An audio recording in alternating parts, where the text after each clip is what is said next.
So dear respected Thai, dear noble community,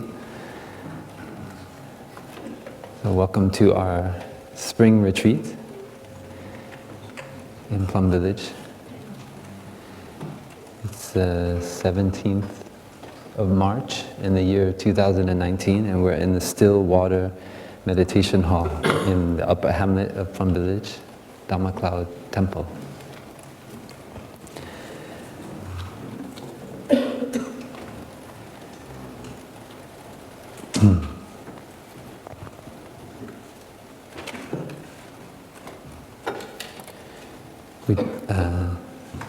It's beautiful to see the monastic body chanting. I was sitting in the chair there and watching my brothers and sisters and chant the 3 refuges.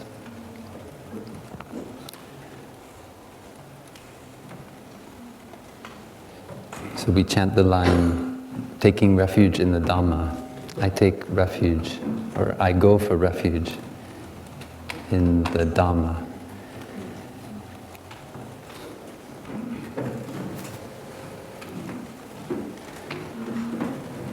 It doesn't say I go for refuge in my idea about myself. It says I go for refuge in the Dhamma. Many of us have anxiety about ourselves. We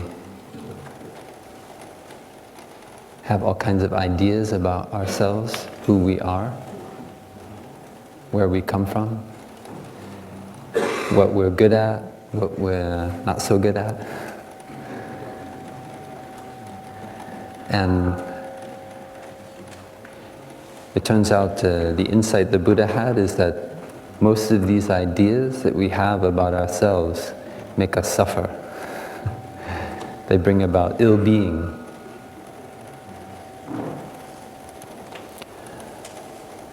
And as practitioners, we are on the path of well-being, which is also the path of freedom, happiness. And in the Zen circle, we have an expression, Tien Vi. Tien is Zen, and Vi is the taste, the flavor. So we say that meditation is correct when it has the flavor of Zen. Our practice is correct because it has the flavor of Zen, and the flavor of Zen is freedom. So we always have a very easy way of knowing whether our practice is correct. You ask yourself, am I free? Do I feel free? For example, when I come back to my in-breath, when I give all my attention to my out-breath. Do I feel free when I suddenly have the image of an ice cream on a sunny day? And then I start to move my body, start to salivate. I start to go find the table with the ice cream for sale. And I find myself taking money out of my pocket to buy the ice cream. So in that process, I can ask myself, does this have the flavor of Zen? Or does it just have the flavor of ice cream?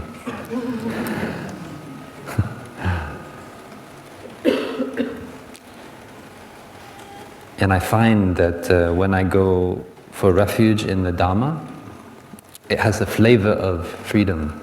It has the taste of freedom. But oftentimes when I go for refuge in my idea about myself, my idea about who I am, or what I want, I suffer. It doesn't have the flavor of freedom. That's my experience.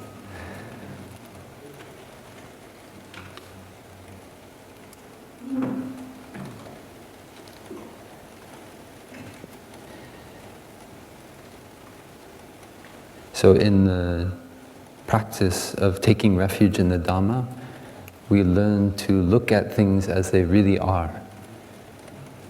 It means we see that when this is, then that is. When the clouds have enough humidity, enough water, and the temperature is right, then the rain starts to fall. There's a relationship between the cloud and the rain. And when the rain falls, then the water in the ground increases and the springs start to flow more strongly. The streams start to swell. There's a relationship between the cloud and the stream. And when we collect the water from the spring and we boil it and put it in a thermos and then add it to our tea,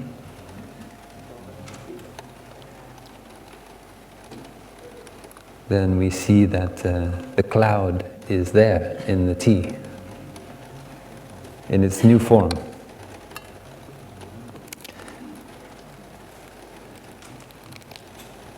So when we look into the cup of tea, we can see a cloud. That is a teaching that Thai love to practice, to see the cloud in our tea. So we see the relationship between the cloud and the rain and the tea. And so instead of saying, as we usually say in Zen, we say, drink your tea. It means don't come back to the present moment and enjoy the hot tea cup on your hand, the fragrance of the tea and the taste of the tea. We can go even deeper and practice looking deeply and say, because there is a cloud in my tea, and instead of drink your tea, we say drink your cloud. So that is a practice of Plum Village, to drink our cloud. It means that we look at things as they really are. If we think that this is just a cup of tea, we are already caught in a view. And also if we think, well, then it's not a cup of tea. That's also a kind of view. You say, oh, it's not a cup of tea. It's just an aggregate of water and heat and the infused tea leaves. So either way, we are caught in a view.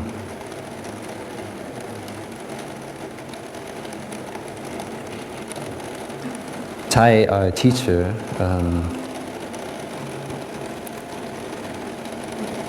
in one of the last winter retreats that he was teaching here,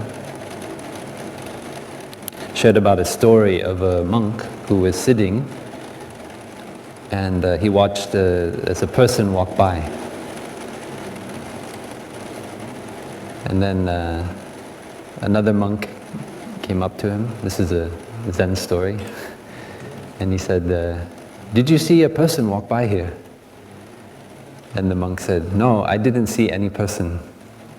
I only saw an aggregate of form, feelings, perceptions, mental formations, and consciousness. But I didn't see any person.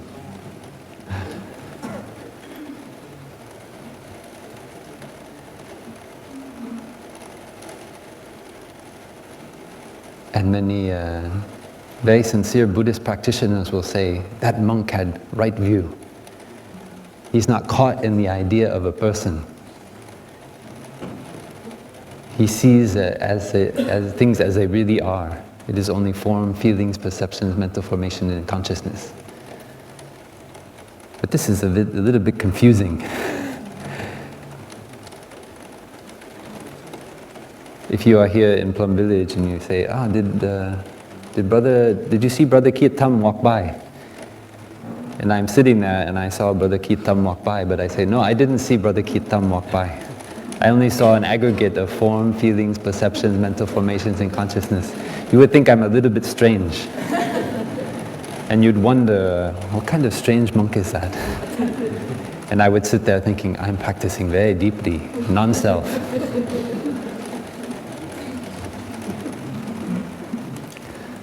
So Thầy tells that story to help us to become free from also our attachment to all kinds of views, also Buddhist views.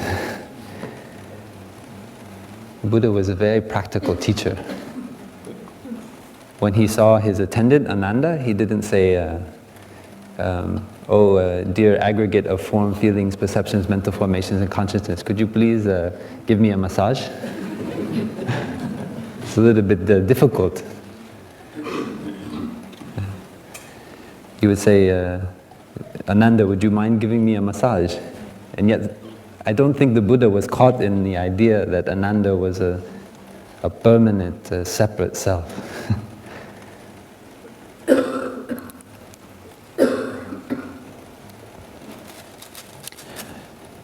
So I want to share a little bit on a sutra that is in the Plum Village chanting book that Thầy taught many times. It's called the Discourse on Anuradha.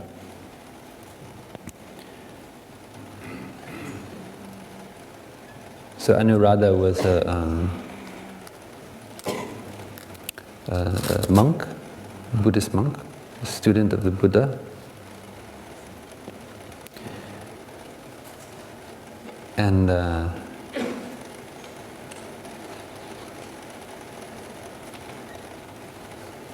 And he was approached by a number of students from another tradition, actually from many different traditions. In that time in India, there was a culture of kind of wandering philosopher practitioners. A little bit like in the West when we look back to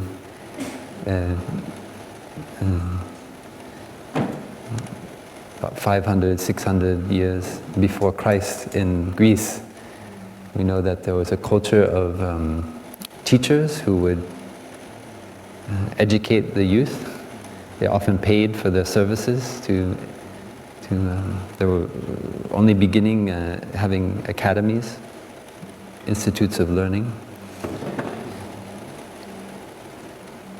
And so you had these wandering sages who would educate the young men, mainly. So in the time of the Buddha, it was a little bit like that. It was about 1,000 years, around the same time. And you had many men, mainly men, but also in the Buddhist community you started to have women who left home and decided to beg for their food often. Or sometimes they would only take food out of a compost pile. But mostly they begged for their food. So they let go of their ambitions to have many cows, a beautiful house. They saw the kind of vanity of all that and they decided to go forth into the forest. And sometimes they dug up roots and cooked them for their nourishment. And these philosophers, they had many kinds of views about the world and about the universe. So Anuradha, one day he met a group of these recluses. And they asked him a number of questions. And these questions seem to have been the kind of philosophical questions that occupied the minds of people at that day.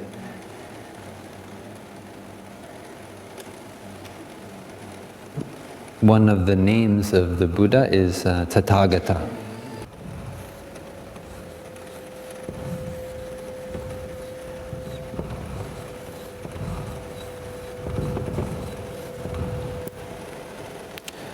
It means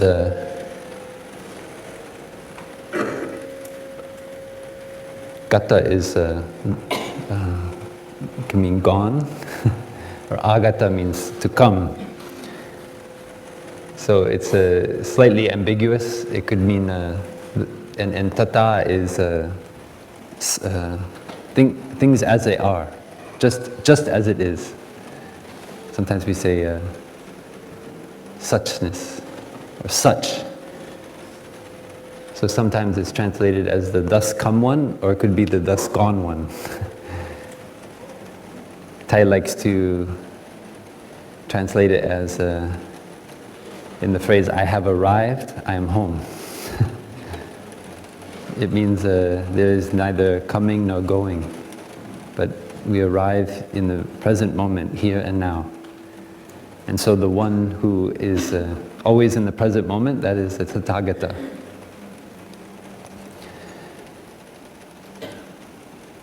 And so these recluses, they knew of this name of the Buddha, and so they asked Anuradha, after death, does the Tathagata continue to exist? It means the Tathagata exists now, and will he, after he dies, will he continue to exist?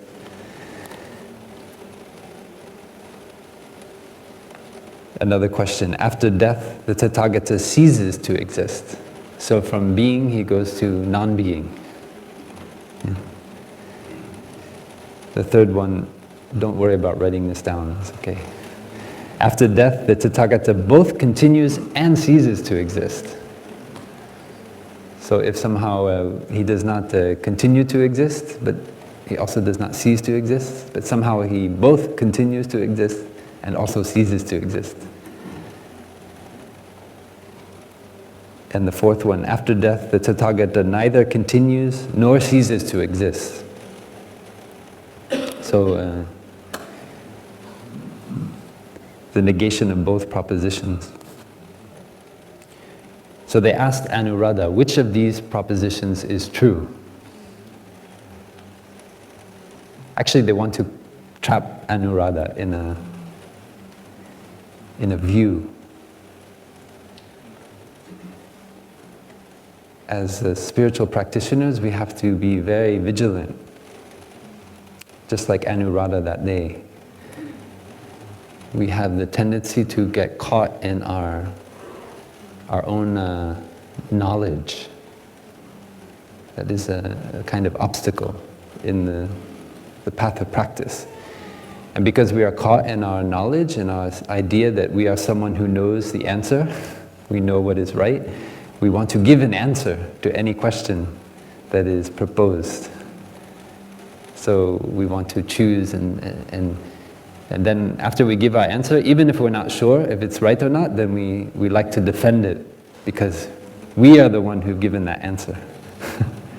Suddenly it becomes bound up with our idea of who we are. So we're no longer taking refuge in the Dhamma, in things as they are, but we're caught in a view, kind of obstacle.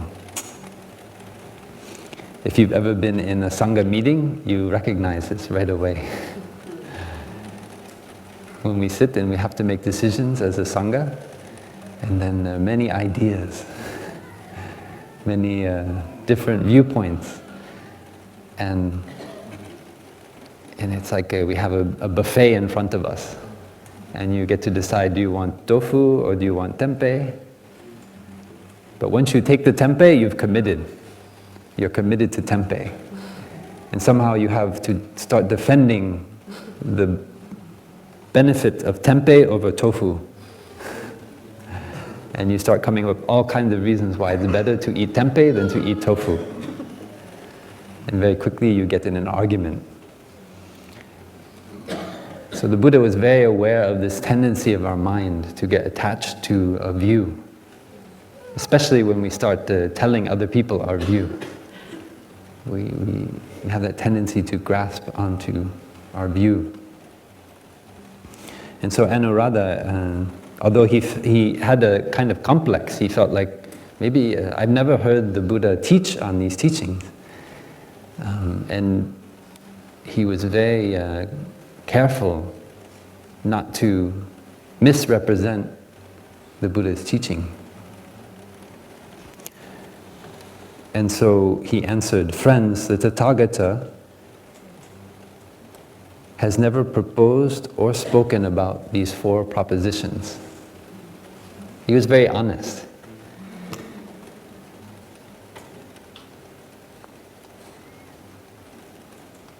It is a great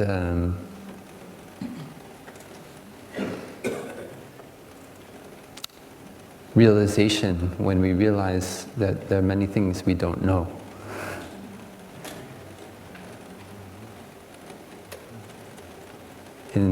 Socrates said, the only thing I know for sure is I don't know what I don't know.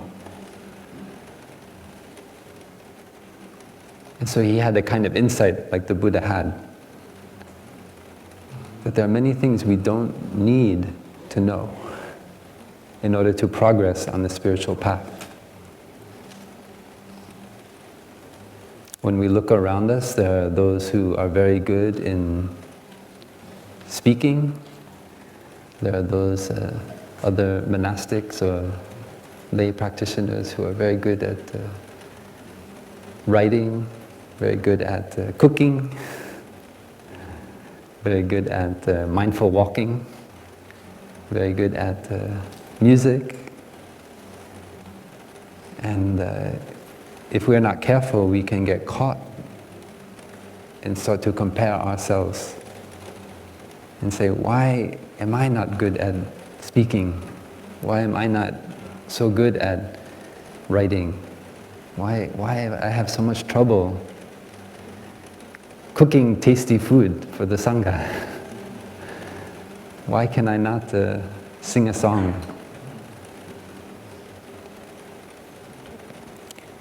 But that is not what is important or essential to the spiritual path.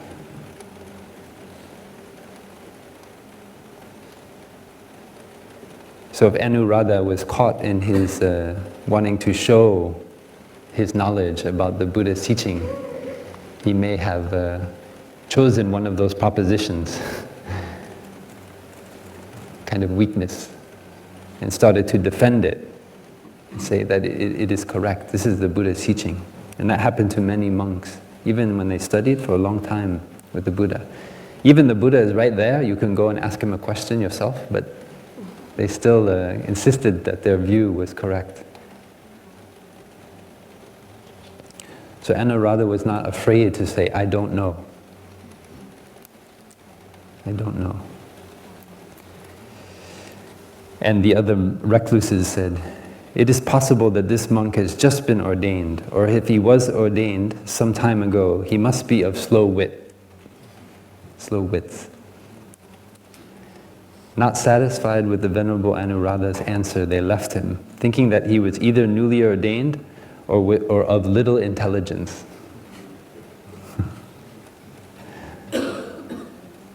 It is,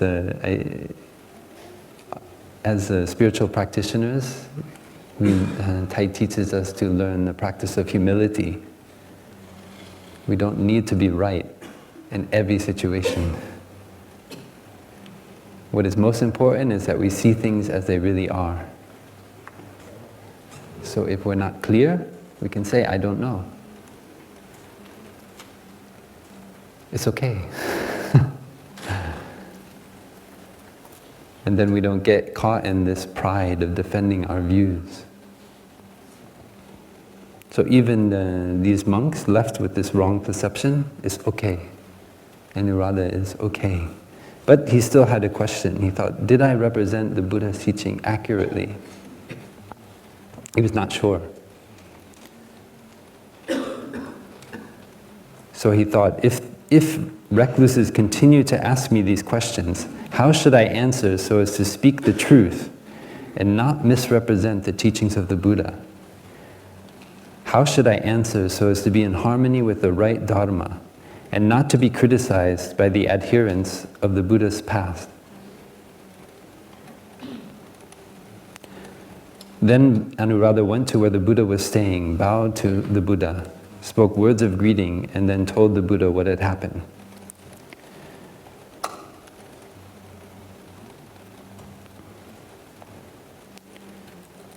So he did what somebody who doesn't know is very welcome to do, which is to go and ask a question. Ask a question from your heart. And not to fear being criticized for not having enough knowledge. In the practice of the Dhamma, we talk about what we normally think of as ourselves as being made up of these 5 aggregates. And Thai teaches us to look at them like a river, always flowing, always changing.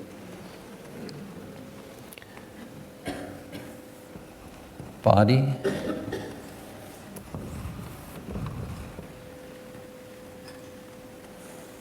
feelings,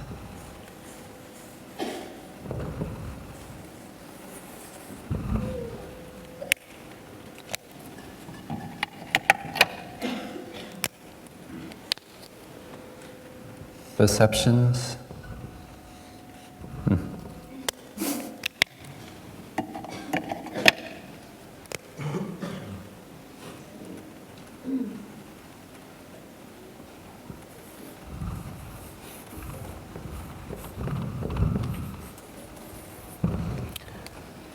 mental formations,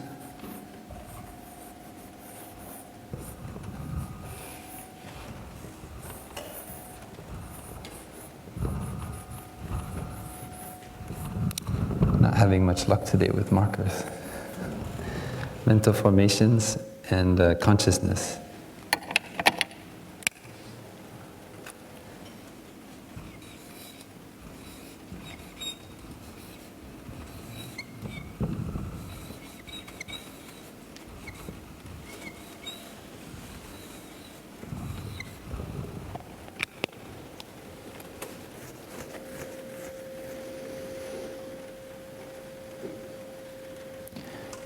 So body is our physical body. We receive this body from our parents, the coming together of our mother and our father. Through them, our grandparents, our great-grandparents, our ancestors. We are transmitted this wonder of the body. And when we look deeply into this body, we see that it is not separate from what we think of as not body. We see that this body is designed to breathe the air. So if we take away the air, can we say that there is a body?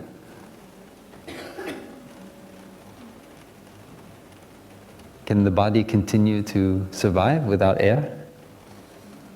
No. Is anybody not sure about that? We also know that in order to grow and to be nourished, then this body needs nutriment. So the food that we eat becomes this body. It is transformed into sugars, into fiber, to the elements that are then brought through our bloodstream out to our bones, our muscles, so that our body can grow and be sustained. So when we look deeply into the body, we also see the cloud. We know that without the rain, without the water, for us to drink, we cannot survive in this body very long. So we cannot actually say that the cloud is separate from this body.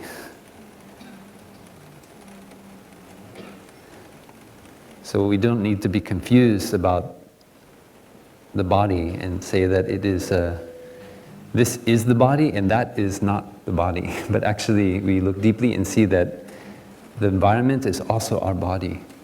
That Mother Earth is also represented in this very body.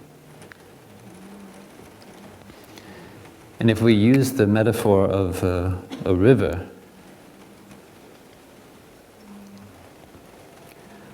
flowing,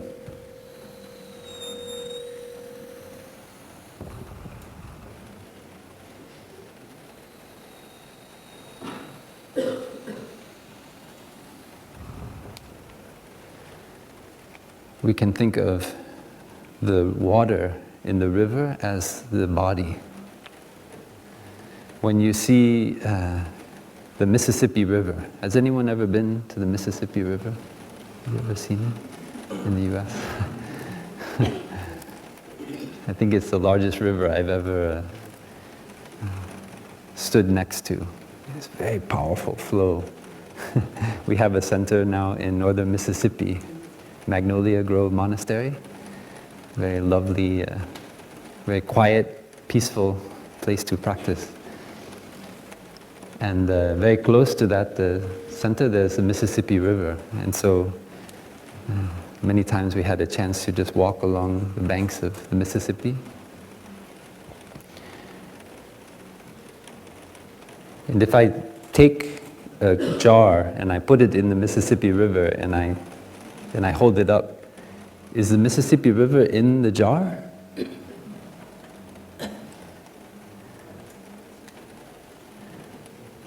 Has the Mississippi River ceased to be there, flowing by my feet, and now become the water in the jar? Is it the same or is it different? It seemed like somebody was saying, I don't know. That's a good answer. It's good, it's okay not to know, right? That means we're looking deeply. Now most people would not say the Mississippi River is in the jar, right? It seems to be still there, flowing along beside our feet. But it's not exactly true to say that the Mississippi River is not at all in the jar. Because in some part, in some way, shape, or form, what the water in the jar is a continuation of the water in the Mississippi River. So there's a connection between the river and the water in the jar. So in the same way, when we produce a thought, when we speak, when we act, the actions of our body, we can see that as our continuation. But if we say that that one act, that one sentence, that one thought is that person, is Phap Luu, it's not correct. Not exactly 100% correct. So we cannot say it is the same, but at the same time we cannot entirely, it's not entirely another thing. That is a practice of looking deeply into reality. And that's okay. It doesn't have to be 100%. That is Brother Phap Luu, or that is 100% not Brother Phap Luu. There is an intimate connection. This is because that is. That is the insight we get from looking deeply. So when we look deeply into our body like a river, we see that the banks of the river that shape the flow of the water are also the Mississippi River. The tributaries that enter into the flow of the river are also part of the body of the river, as well the springs, the groundwater, the clouds formed off of the Pacific Ocean that have come across and fallen, become rain up in Dakotas, up in Nebraska, Kansas. So all of that water is also part of the river. And we cannot say there is one point where it is not the river and then it suddenly becomes the river. A kind of threshold between not river and river. So when Anuradha told the Buddha what had happened, in these questions, the Buddha asked him, "What do you think, Anuradha? Can you find the Tathagata in form?" It means in the body. Can you find the Mississippi River in the body of the river. And Anuradha answered, "No, world honored one, no Tathagata, you cannot find it. If I take this jar of water from the river, is this the Mississippi River?"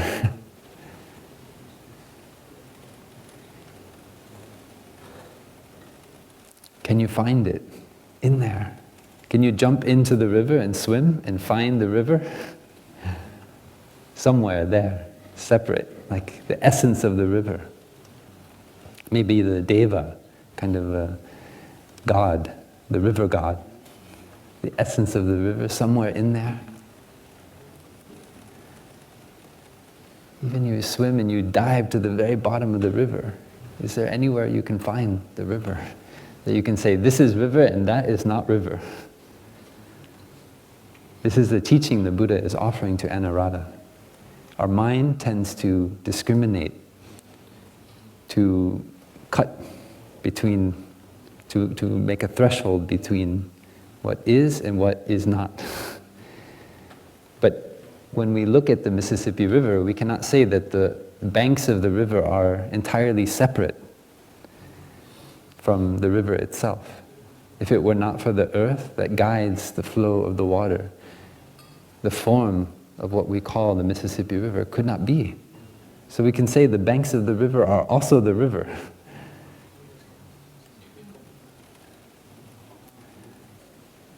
So this is a kind of practice of looking deeply into what we think of as ourselves. This is called taking refuge in the Dhamma. It means we don't think the Mississippi River is like this or like that. In the late 19th century, as more people settled the delta, the Mississippi River Delta Valley, they noticed that the changing course of the river in the floodplain created natural kind of banks they call levees. And that these levees, sometimes they'd be many meters high, and if you stood on one side, it's dry, but on the other side of the bank is the whole flowing current of the Mississippi River. And because human beings wanted to use that floodplain, the rich soil around the Mississippi River for growing food, other things, so they started to fortify those banks to make them higher and stronger. But when a storm came and the amount of water in the river suddenly increased, then many times the water flowed over those levees and broke through them. The force of the river was too strong. This is what happens in our mind when we canalize our thinking, when we create these categories of being and non-being. It's like we have a kind of artificial levee that is holding things as we want them to be, as we think they should be, as we think ourselves to be. We put these artificial barriers on the flowing, impermanent body, feelings, perceptions, mental formations, and consciousness. And so when a strong emotion comes, and suddenly there's a volcano of anger, or a volcano of sadness, we are in shock. We've built nice farms and tended our fields around the delta of the river of our body, and we misapprehended the nature of the river. We underestimated the power of the water falling from the clouds. And because of our very limited view of what the self nature of that river is, what we wanted it to be, then there's a lot of death and destruction. And many people died in these terrible floods that happen over and over again. The most recent one was Hurricane Katrina. We know, probably some of you remember. So when we try to tame the river, we must be careful. When we want to, if we don't truly understand our body, we are putting ourselves in danger. It's a kind of, we're setting ourselves up for the experience of trauma, of real deep suffering. That is the insight of Thay's teaching on the 5 skandhas as a river. We should not be too narrow in our conception of our body. We can say the feelings are like the current of the river.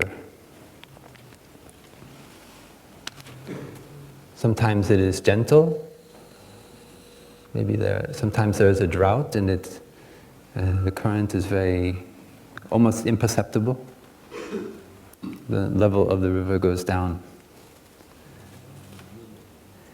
Sometimes there's a storm and the levees break. So the current is our emotion. And as practitioners, we learn how to take care of our emotions, to know that it is not permanent, it is impermanent. It's always flowing, always changing. And so we get to know the nature of the river, the nature of the current. And when a strong emotion comes, we have to adjust our understanding. So we cannot hold too close to a view of what the river is, of what the current is. So mindfulness practice is a kind of science. It's first-person applied neuroscience. It means that we don't export our understanding, our knowledge to experts in their ivory towers, sitting there probing the brains of mice and monkeys. But rather we assert our own sovereignty over our body and mind. And we know that nothing can be truth with a capital T outside of our own experience.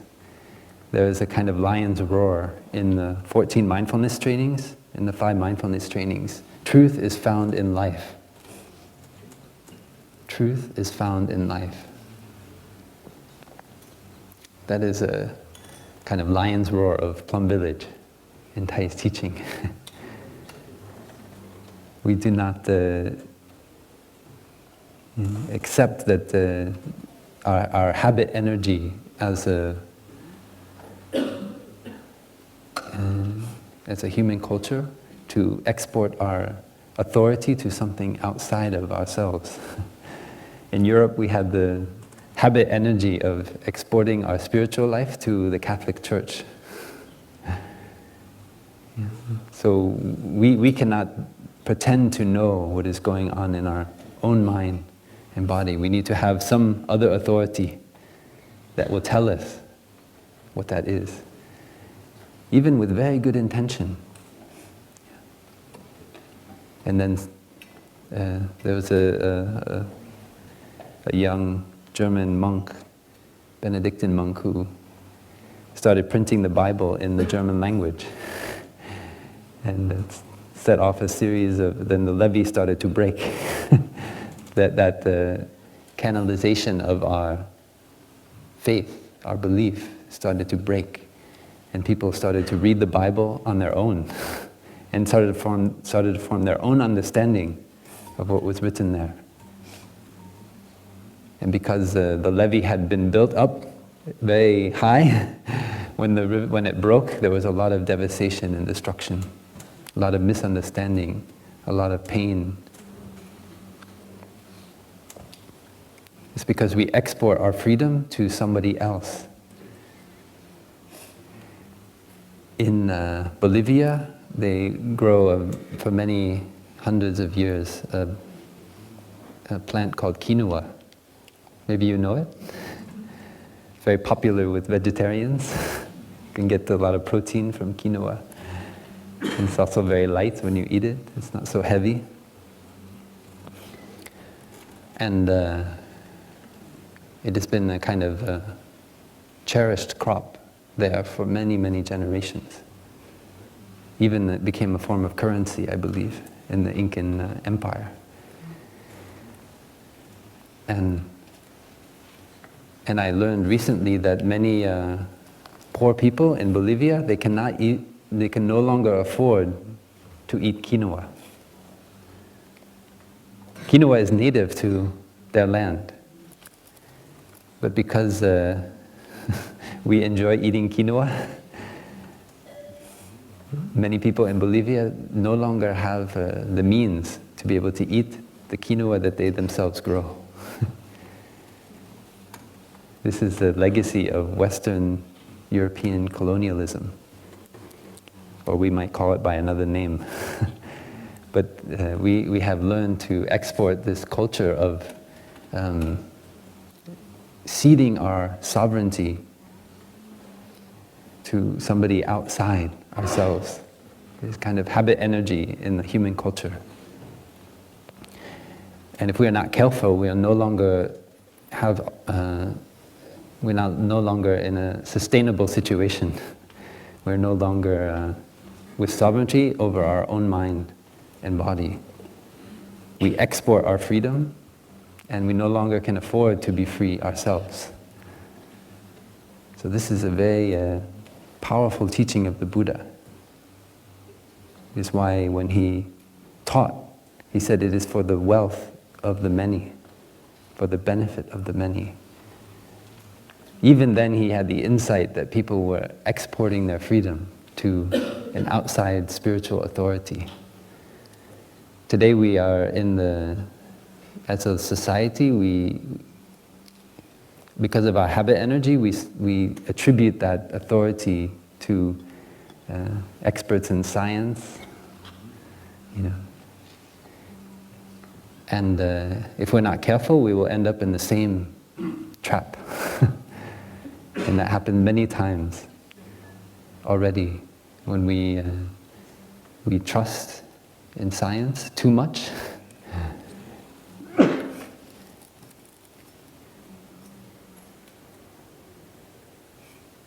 Maybe we can listen to a sound of the bell, come back to our breathing,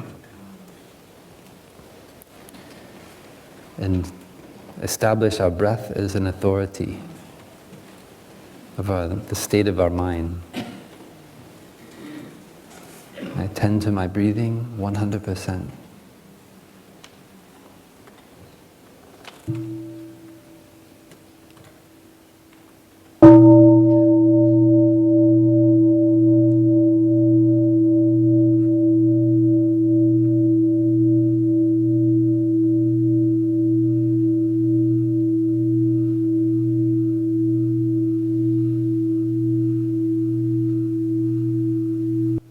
So taking refuge in the Dhamma means we establish sovereignty over our body and mind.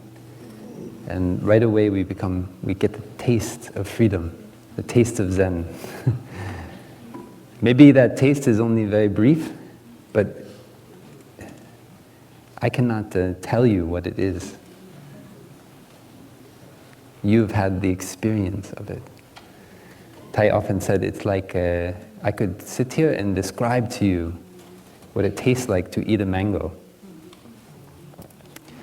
It's very sweet, very nourishing, very kind of a wet fruit.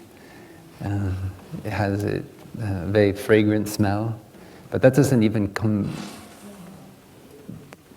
even within hundreds of meters of the experience, to talk about distance. The experience of eating a mango. The words are just, they cannot compare. The words are an indication, but they are just so far from the experience of eating the mango. But once we have experienced the taste of the mango, and I tell you, there are mangoes on the table for dessert after lunch today. I don't know if there are mangoes for dessert. Probably not. Then right away you have the visceral experience of what it tastes like to eat a mango in your mouth, going into your stomach, nourishing your body. So I do not need to explain it because you've already tasted it. That is the essence of meditation. It's not only about knowing about Buddhism and Buddhist studies. You have to taste it. It's very delicious. The taste of freedom is very delicious. When you taste freedom, when you go to bed at night, then you sleep very peacefully. You don't need to think about anything. You're not caught in your thinking, your anxiety, your worry. That is the taste of freedom. To be able to go to bed at night and sleep, that is a taste of freedom. To not have thoughts, anxiety and worry constantly assailing your mind, that is a taste of freedom.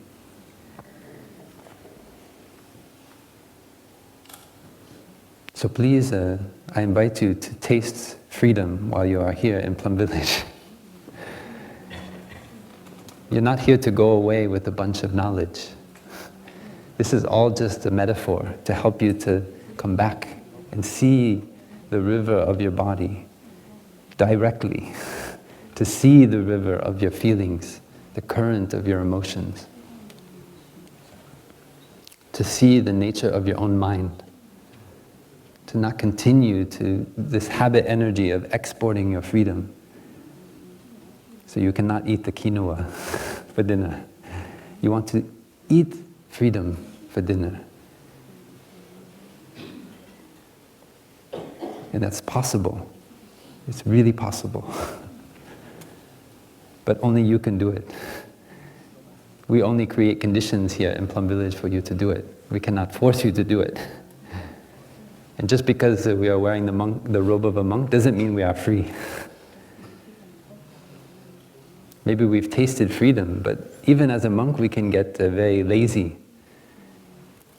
And you think, oh, way back then I had that taste of freedom, but now I'm enjoying my life with so many pleasant things, good food, good vegan food, nice tea. Oh, I love living with the brothers. And you forget about your freedom. So taking refuge in the Dhamma means that we realize we eat freedom for dinner. We don't just talk about freedom. You have to eat it, you have to realize it. There's no point in just talking about a mango. So the Buddha asked Anuradha again, what do you think, Anuradha? Can you find the Tathagata in form? No, world-honored one. Can you find the Tathagata outside of form? So in the bank of the river, can you find the Mississippi River? In the cloud, is there some kind of essence of the Tathagata that is there, hidden outside of the form? No, world-honored one. Can you find the Tathagata in feelings, perceptions, mental formations, or consciousness? No, world-honored one. Can you find the Tathagata outside of feelings, perceptions, mental formations, or consciousness?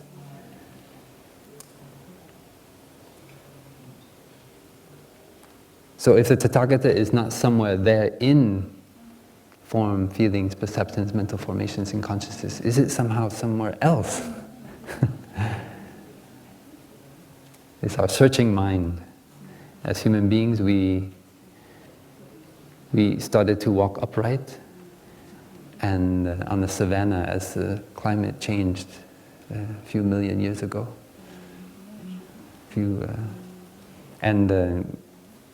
We developed our capacity to track an animal. And so we have this seeking system that we share with other animals as well. So we're always trying to find. Thầy wrote a beautiful poem called Searching for the Tathagata. It's about our deep aspiration to realize this kind of awakening of I have arrived, I am home. But somehow it is already there, and yet you cannot find it. It is only there in the present moment, in your mindful steps, in your mindful breathing. And when you are lost in your thinking, it suddenly disappears. Where did my freedom go? Where did the Tathagata go?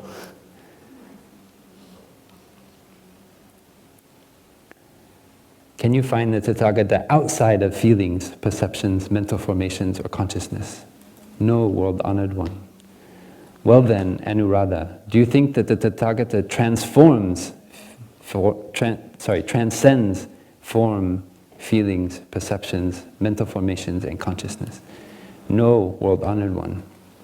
Anuradha, if you cannot find the Tathagata even while he is still alive, can you find the Tathagata within these four propositions? That the Tathagata continues to exist, ceases to exist after death, both continues and ceases to exist, or neither continues nor ceases to exist after death?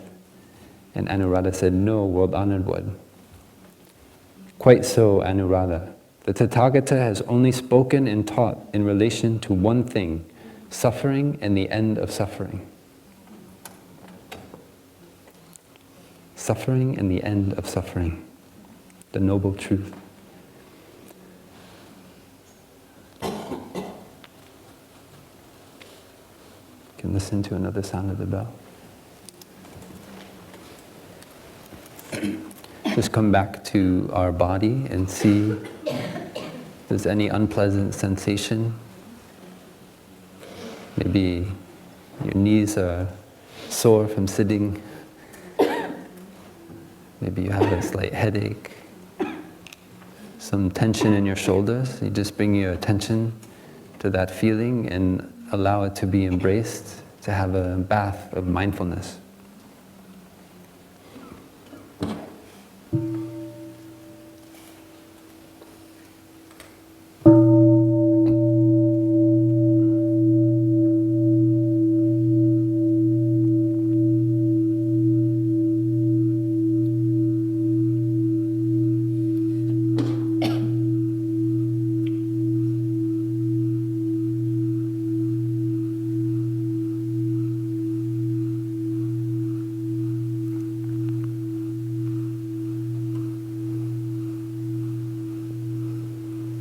Some of the Buddhist disciples misunderstood the teachings on the 5 skandhas,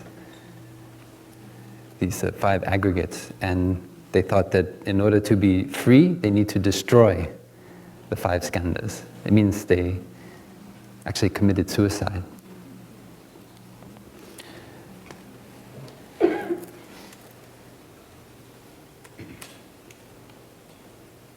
And sometimes when we are lost in despair about our life, some of us may also have that idea that my suffering is so great that the only way I can become free of it is to exit this life. It means we are caught in the view that our suffering is permanent, that it will never go away. And the only way out is to eradicate the river, to find a way to make it disappear. So from being, we go to non-being. That is our idea. We are caught in what we call the view of nihilism, or nihilism.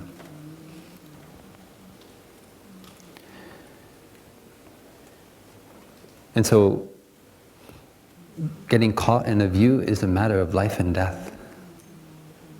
It's very serious. That is why we talk so much here in Plum Village about right view on the Eightfold Noble Path. How do we generate right view in our lives?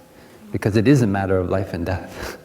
Getting caught in a concept or an idea is very serious. It can bring about a lot of pain and suffering. And the Buddha had the insight that these recluses, with their questions, were caught in views. And so he said, I'm not interested in getting caught in one of their views. He could have asserted one or the other and still been a very famous spiritual teacher. And many people would believe that this one, the Tathagata said this, so it must be true. But the Buddha is not interested in being famous. He was not interested in the glory, to be the international best-selling spiritual author. He was interested in freedom, being really free, truly free. And so adhering to any one of those views would bring him suffering, would bring his students suffering. So he had to be very careful in what he said, what he thought, because they are the fruit of his practice, the fruit of his liberation. And so when he taught about the skandhas, the aggregates, these 5 aspects of what we think of as me, myself, and mine, he used the term upadana.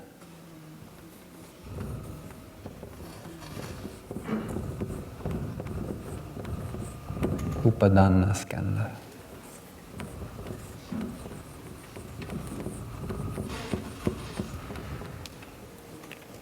Upadana, it means grasping.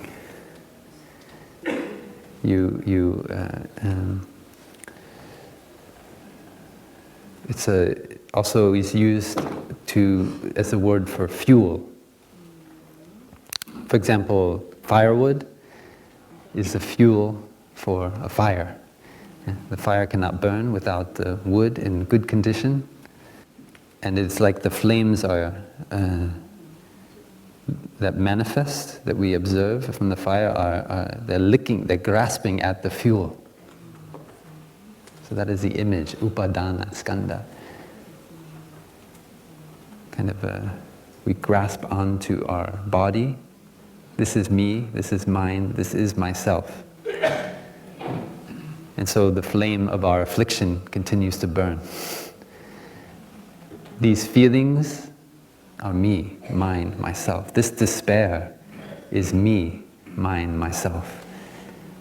If we believe like that, and we hold on to that view, then it's no wonder that we want to hurt ourselves, want to harm ourselves, like these monks did in the Buddha's time. Because if we are this despair, and we want to bring an end to the suffering of this despair, then it is logical that we need to destroy ourselves. That is a very that is a result of a wrong view. We think this despair is me, mine, myself. And we don't recognize, we don't look deeply into the nature, the river of the 5 skandhas, and see that feeling, that strong current, is because of the storm.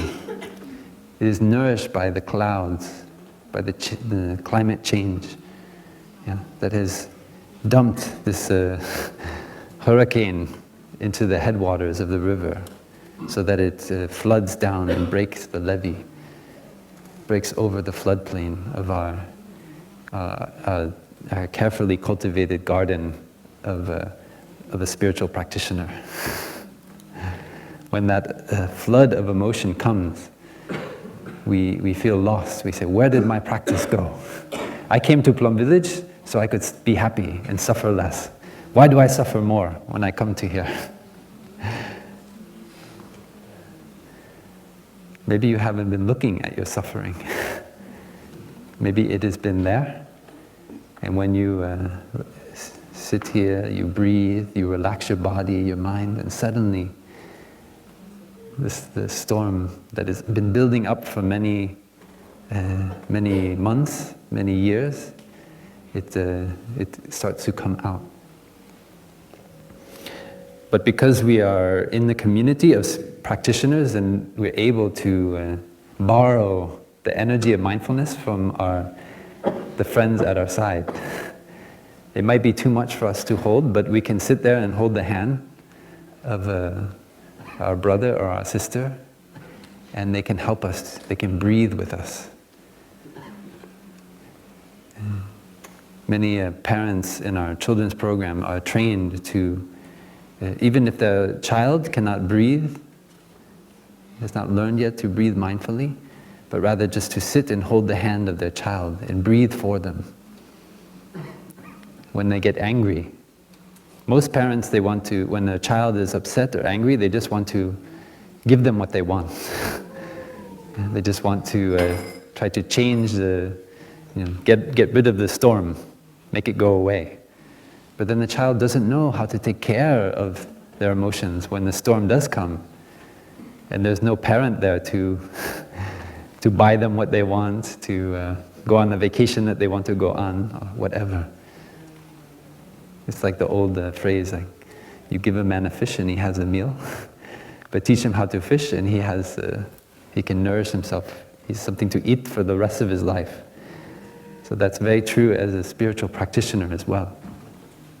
When we sit and we hold the hand of our child, our energy of peace and calm is transmitted to them.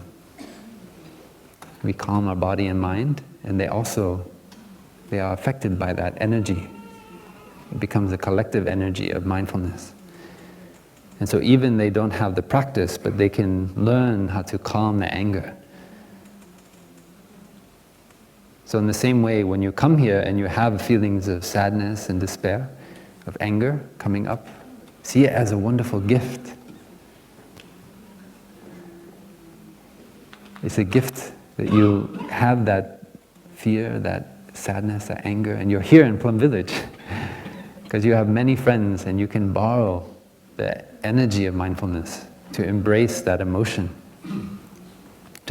to give the anger a bath of mindfulness. Even if you are not, you have not practiced enough to do it yourself.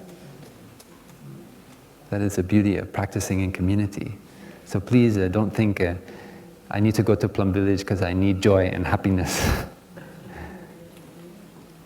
If you have, Tai often said that I don't want my students to live in a kind of pure land where there is no suffering, or a kind of heaven where there is no suffering.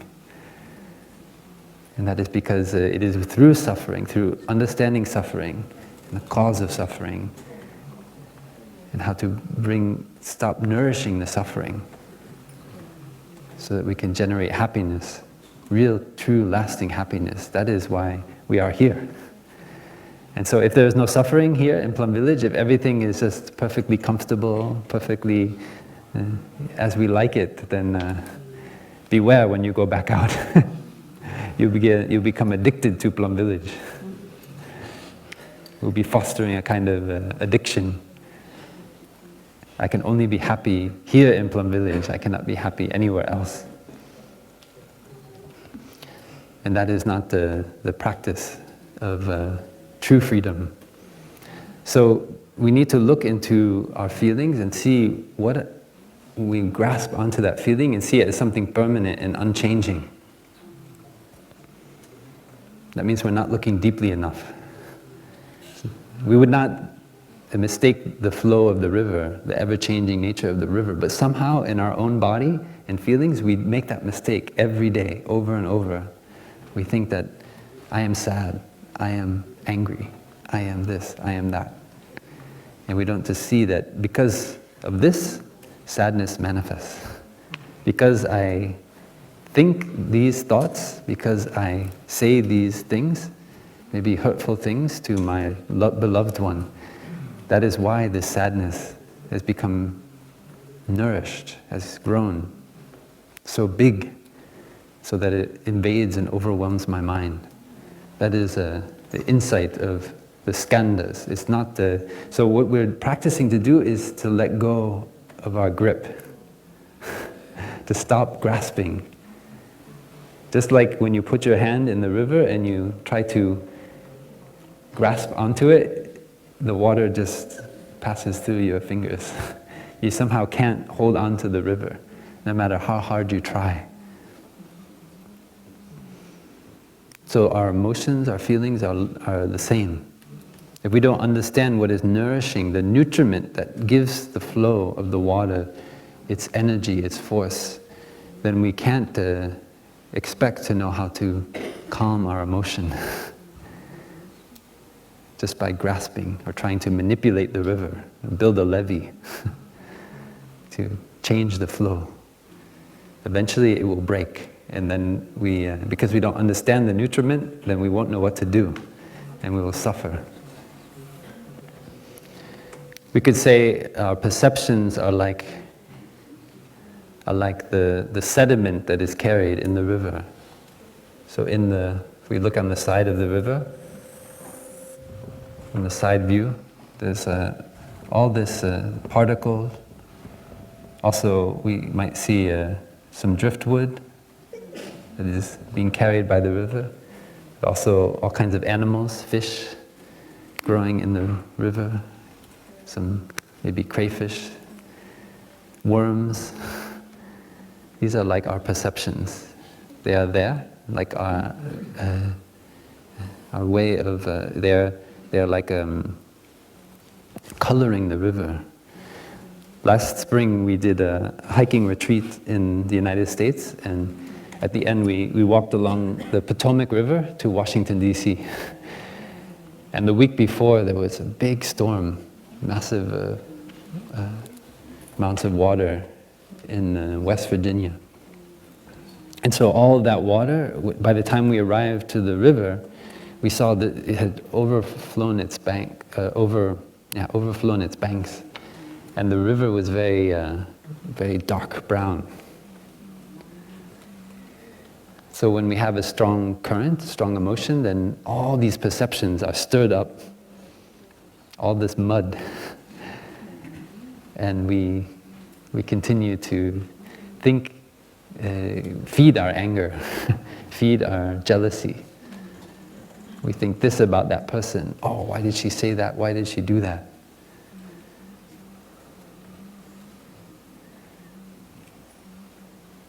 And so when we learn to just sit on the bank of the river and watch the driftwood, maybe the plastic flowing down. We learn not to try to grasp onto it. So our thoughts that are passing through our head, we just smile and just enjoy sitting on the bank of the river, letting them flow by.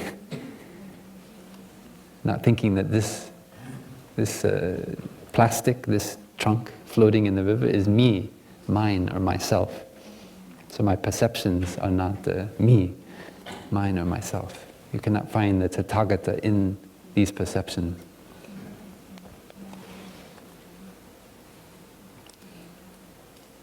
The mental formations are like the waves, the eddies of the river.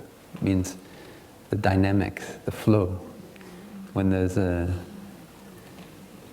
strong surge, then the waves come up and become white water. When there's a narrow neck in the river, as we hiked along the Potomac, we came to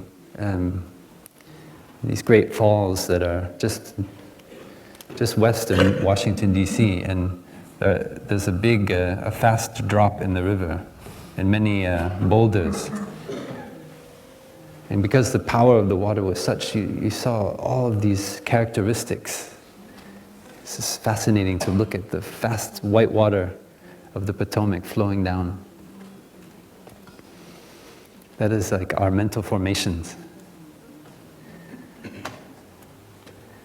They are impermanent, always changing. The white water is like our anger. When it is a lot of inflow, then our anger becomes overwhelming. And if you try to ride down in a canoe, then you almost certainly will die. It is that kind of force. Our anger is that powerful. But you might go to see the Potomac after a drought and just very gentle, streams going through the boulders. And so you ask yourself, is that the same Potomac River? Or is it a different one from the one I saw last week or a few months ago after the big rainstorm? In the same way we might think, I'm an angry person. But then we are calm. We discover that we can respond with peace to a difficult situation.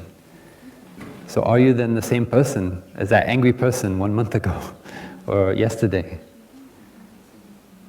It's always changing. And the last of the 5 skandha, consciousness.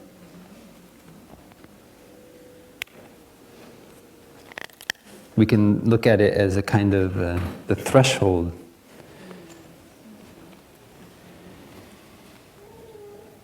In the practice of the Buddhist teachings, we talk about sense doors.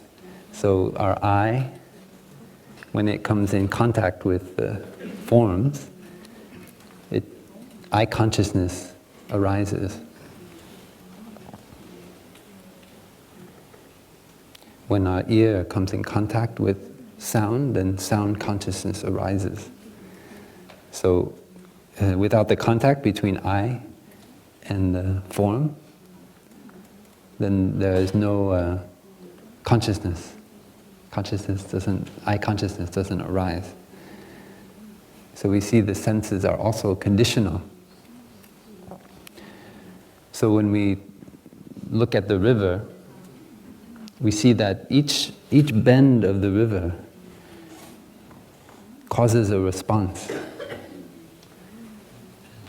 Each stick, each stone, each boulder is changing the flow of the river. So in a way we can say the river is conscious. It is changing its form in response to external conditions. So that the threshold between what we think is river and what is not river is like our eye, our ear, our nose, our tongue, our body and mind. It is transforming, it is changing the flow. It is the nourishment that is continued in the form of the river.